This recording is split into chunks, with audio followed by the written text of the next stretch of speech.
రమగారు, కొంతమంది ఉంటారు మన గురించి చాలా చెడుగా ప్రచారం చేస్తూ ఉంటారు. దాంతో మనకేం సంబంధం ఉండదు. వాళ్ళు అలా ప్రచారం చేయటానికి మన బాధ్యత ఏముండదు, మనం ఏమీ చేసుండం. కానీ అది విన్నప్పుడు భలే బాధ అనిపిస్తూ ఉంటుందండి. ఏంటి వీళ్ళు నా గురించి ఇట్లా మాట్లాడేస్తున్నారు, ఎందుకు మాట్లాడుతున్నారు, అడిగేయాలా అనిపిస్తుంది. కొన్నిసార్లు పోనీ వాళ్ళకే ఉంటుంది, మనం ఎందుకు అడగటం అని కూడా అనిపిస్తూ ఉంటుంది. ఎలా తీసుకోవాలంటారు? తిలాపాపం తల పీడికెడని ఒక మాట. కరెక్ట్. ఎప్పుడైనా విన్నానండి. మనం తిలంతా అంటే నువ్వు గింజంత పాపం చేస్తే మనం ఏదో తప్పు చేశామని నలుగురు చెప్పుకుంటూ ఉంటే వాళ్ళకి పిడికెడు పాపం వస్తుంది. చెప్పుకున్న వాడికి చేసిన పాపం చేసింది చిన్నది, అది చెప్పిన వాడికి గుప్పెడు వస్తుంది. దాన్ని పని చేసుకుంటారు. ఈ మధ్య నేను రాజమండ్రిలో ఒక స్కూల్లో ప్రోగ్రాం కోసం వెళ్ళా కదా, చాలామంది కలిశారు. 1000 మంది పైన వచ్చారు. అందులో ఎందరో నాతో ఫోటోలు కూడా తీసుకున్నారు. అందులో ఒక అమ్మాయి ఒక పుస్తకం తెచ్చిచ్చింది.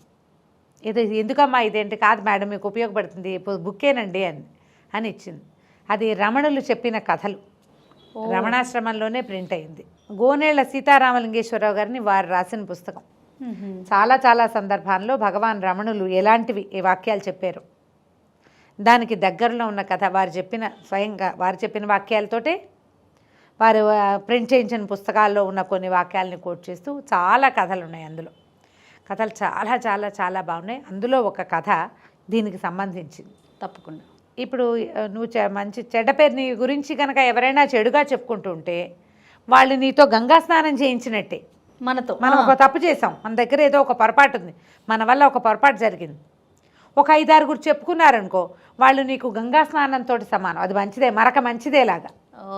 ఎందుకంటే నువ్వు నీ తప్పుని నువ్వు ప్రక్షాళన చేసుకోవాలంటే నువ్వు గంగా స్నానం చేయాలి, తీర్థాటన చేయాలి. ఎంతో భగవన్నామ సంకీర్తన చేస్తే కానీ నీ పాపం ప్రక్షాళన అవ్వదు. అవును. కానీ నీ తప్పుని 10 మంది చెప్పుకుంటే వాళ్ళు ప్రక్షాళన చేసేస్తారు, దాన్ని వాళ్ళు పనిచేసుకుంటారు. బాగుంది కదా. పూర్వం కేరళలో ఒక నంబూద్రి ఆయన బ్రాహ్మణుడు ఒక ఆయన ఒక దారిలో వెళ్తున్నాడట. వాళ్ళకి ఎదురుగుండా ఒక హరిజన భార్యాభర్త వచ్చారు. పేర్లు వేరే రాస్తారు, నేను ఈ పేరు చెప్తున్నా. అయితే ఎదురొచ్చారు. బ్రాహ్మలు వస్తున్నారు, తప్పుకోవే అన్నట్ట పెళ్ళాన్ని అతను. తప్పుకోమంటే ఏంటి తప్పుకునేది, ఈయన కూతురుతోటి ఉంటాడు, ఈయన బ్రాహ్మణ్యం యాక్తూ అని ఉమ్మేసిందట. ఈయనకు తప్పుకునేది ఏమిటి, ఈయన పరం పాపిష్టివాడు అన్నది. అనేసరికల్లా ఆ హరిజనుడు చాలా జ్ఞానట. ఆయన అన్నట్ట, ఏమే బ్రాహ్మణ ఆయన చేసిన పాపాన్ని పంచుకున్న నూరో దానివి నువ్వు, ఆయన పాప ప్రక్షాళన అయిపోయింది, నువ్వు నూరో అనే మనిషి చెప్పేశావు, పాప ప్రక్షాళన అయిపోయిందంటే ఆవిడ తెల్లబోయిందట.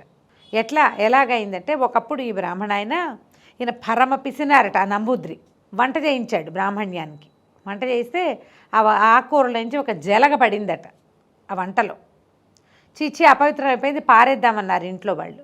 ఈయన ఏమన్నాడంటే, మనం మన వాళ్ళకి పెట్టకపోతే ఏమి, పని వాళ్ళకి పెడదామని పెట్టించాడట.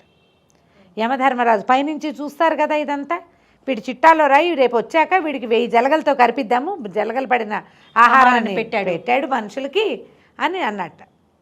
అంటే రాసుకున్నారు, 100 జలగలతో కరిపించాలి వీడిని. ఈ నంబూద్రి చిత్రగుప్తుడి భక్తుడట. ఓహో. అంటే ఆయనే కదా మన చిట్టా రాసేది. రాత్రిపూట పడుకునేటప్పుడు ఓం చిత్రగుప్తాయ నమః అని ఓ దండం పెట్టు పడుకుంటాడు. ఇవాళ రోజంతా నేను చేసిన పాపాన్ని సరిగా జాగ్రత్తగా రాయి, నన్ను రక్షించమని. ఆ చిత్రగుప్తుడు కల్లోకి వచ్చి, ఒరే నాయన, నువ్వు చేసింది పెద్ద అపరాధం, నీ చిట్టాలో ఇది రాయబడింది అంటే ఇలా వలవల ఏడ్చాడు ఈయన నంబూద్రి. పిసినారితనంతో చేశాను, నేనేం చేయను అంటే, ఓ పని చెయ్యి, నీ భార్యను దూరంగా పెట్టు, యవ్వనవతిగా ఉన్న నీ కూతుర్ని నీ దగ్గర ఉంచుకో, నీతో ఉంచుకో అంతే. నువ్వు కూతురుతోటి ఏదో చెడు పని చేస్తున్నావన్న ప్రచారం వస్తుంది బయట, పెళ్ళాన్ని దూరం పెట్టి పిల్లని దగ్గర పెట్టుకున్నాడు అని. రాని, నీ దగ్గర ఏం తప్పులేదు, అందరూ కలిసి ఆ పాపాన్ని పంచుకుంటారు, నీ తప్పులు పోతాయి, నీ పాపాలు ప్రక్షాళన అయిపోతాయని చెప్పాడు. ఈయన సరేనని చిత్రగుప్తుడి మాటకి భార్యనేమో అత్తారింట్లో పంపించేసి ఆ 16-18 సంవత్సరాల వయసు వచ్చిన పిల్లని తనతో పాటే అట్టు పెట్టుకున్నాడు. పిల్లతో ఆయన దుర్వృత్తి ఏం చేయలే. కాకపోతే కొన్నాళ్ళు పోయాక ఎలాంటి మాటలు పుడతాయి, పెళ్ళాన్ని వదిలేసి పిల్లని దగ్గర పెట్టుకున్నాడు అనేసరికల్లా పిచ్చి మాటలు ఊరికే ఉబుసిపోక వాగేవాళ్ళు. అవి అట్లా ప్రచారం అయిపోయి చివరికి ఈ హరిజన స్త్రీ కూడా ఈ బ్రాహ్మణ ఆయన కూతురుతోటి ఉంటున్నాడు అన్న మాట అనేసింది. మందమంది అనుకున్నాక నీ పాపం పోతుందిరా అని చెప్పాట చిత్రగుప్తుడు. ఈయన జలగలు పడిన ఆహారాన్ని పెట్టిన పాపం కూడా ప్రక్షాళన. ఈయన పాపిష్టివాడు దుర్మార్గుడు అని అందరూ చెప్పుకున్నారంటే మన పాపమే ఉండదు. అందుకని తిలా పాపం తలా పిడికడు పంచుకోకూడదు. వాళ్ళది తప్పు అని తెలిస్తే ఆ తప్పుని మనం ఇంకొకళ్ళకి చెప్పకూడదు. చెప్తే ఏముంది, వాడి తప్పు, వాడు గోరంత తప్పు చేస్తే నువ్వు కొండంత పోనీ నువ్వు తప్పు చేసావురా నాయనా అని అతనికైనా చెప్పొచ్చా? అలా ఎందుకు చెప్తారు జయ? వాళ్ళు కనపడితే నవ్వుతూ అంటారు, ఏమండి బాగున్నారా అంటాం. ఏంటండి అలాంటి పని చేస్తే అడుగుతామా మనం? అలా అడగకూడదు రమ్మగారు. అడగరమ్మా ఎవరు, ఈ రోజును బట్టి అడగరంటారా? ఏ రోజున అడిగేవాళ్ళు కాదు. వాడి కర్మ వాడేనా రమ్మగారు? వీళ్ళు చెప్పుకుంటారు. మరి ఇంకా అతనిలో మార్పు ఎలా వస్తుంది? వచ్చిన వాళ్ళు వస్తుంది, వాళ్ళ ఇంట్లో వాళ్ళ చుట్టుపక్కల వాళ్ళ దగ్గర వాళ్ళు ఎవరో చెప్తారు. ఊరు జనం అంతా దాని గురించి ఎందుకు అడుగుతారమ్మా? కనపడ్డప్పుడల్లా ప్రతివాడు 100 మంది అడుగుతారు. నేను అనేది కుటుంబ సభ్యులైనా చెప్పొచ్చు అంటారా? ఎవరో చెప్తారు చెప్పేవాళ్ళు, అందులో ఉన్న నిజానిజాలు తెలిసిన వాళ్ళు అడుగుతారు. ఇప్పుడు ఆయన కూతురుని దగ్గర అట్టి పెట్టుకున్నాడు, దుర్వృత్తి ఏమీ లేదు, దుర్వ్యవసాయం ఏమీ లేదు అక్కడ. ఆ ఇంట్లో వాళ్ళు ఎందుకు అడుగుతారు? బయట పుట్టింది కదా మాట. అపప్రథ బయట పుడుతుంది, అది ఇంట్లో పుట్టదు. ఇంట్లో పుట్టదు ఎట్లా చూడు. ఇప్పుడు 10 మంది కూర్చున్నాం అనుకో జయ, నేను నీ చెవిలో ఒకటి చెప్తా, సీతాదేవి రాముడి కంటే పెద్దది. ఓకే, ఈ 10 తిరిగేసరికి సీతాదేవి దశరథుడి కంటే పెద్దది అంటారు. కరెక్ట్ అండి. అసలు దశరథుడి ఆ పదం ఉందా అందులో? సీతారాముడి కంటే పెద్దది.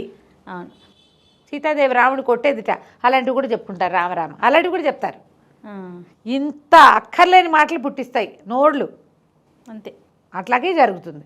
ఈ వచ్చిన మాటల వల్ల ఏమవుతుంది? ఎవడైతే పాపం చేశాడో నిజంగా తప్పు చేసిన వాడి పాపాలన్నీ పోతాయి. వాడు చేసిన తప్పైతే తప్పు పోతుంది, మరొక మంచిదే. చెడు ప్రచారం జరిగితే దీన్ని ఎట్లా తట్టుకోవాలంటే, లోకుల నోళ్ళు ఎంత పదునో చెవులు అంత తుప్పట్టు ఉంటాయమ్మా, మర్చిపోతారు.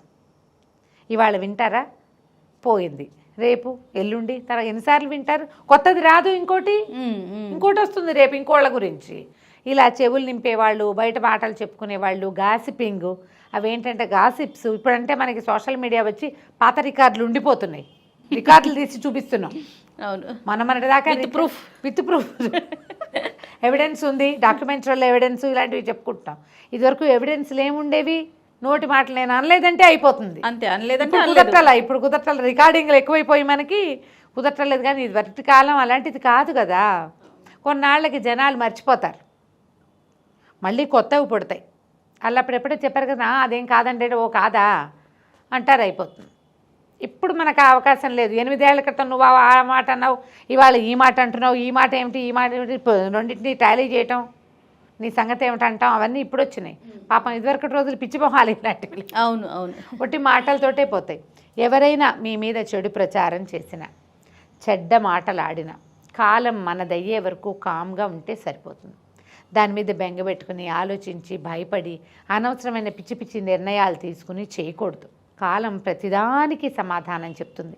సమయం మనదయ్యే వరకు వేచి ఉండాలి. ఇప్పుడు మనం ఒక పని చేస్తాం, ఏదో ఒకటి, ఎంత చిన్నదైనా ఇక్కడి నుంచి అక్కడికి వెళ్ళాలి, అంత చిన్నదే, 5 నిమిషాలైనా పడుతుంది కదా కనీసం. వెళ్దాం అనుకోగానే వెళ్ళడానికి బయలుదేరుతావు, కానీ నువ్వు వెళ్ళిపోలేవు. కరెక్ట్ అండి. వెళ్ళిపోవడానికి ఒక 5 నిమిషాలు పడుతుంది. సమయం తప్పదు కదా దేనికైనా. ఒక గిన్నె నీళ్ళు పెట్టావు, అవి కాగాలి.